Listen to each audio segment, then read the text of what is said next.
আপনাদের এখন দেখাবো কিভাবে পেয়ারা মাখা করতে হয়। পেয়ারাটা সুন্দর করে ধুয়ে নিলাম। এখন পেয়ারাটা সুন্দর করে কেটে ঝুরি ঝুরি করে নিচ্ছি। পেয়ারা খেতে যে কত মজা, যে একবার খেয়েছেন সুন্দর করে নিজের হাত দিয়ে বাগান থেকে ছিঁড়ে এনে মজাই আলাদা পেয়ারা খাওয়ার।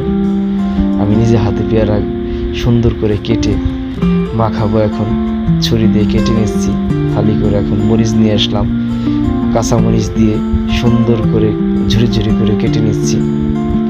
পেয়ারার সাথে মরিচটাকে দিয়ে দিলাম। এখন বিট লবণ, অনেকে পচক লবণ বলেন, খুব সুস্বাদু একটি লবণ।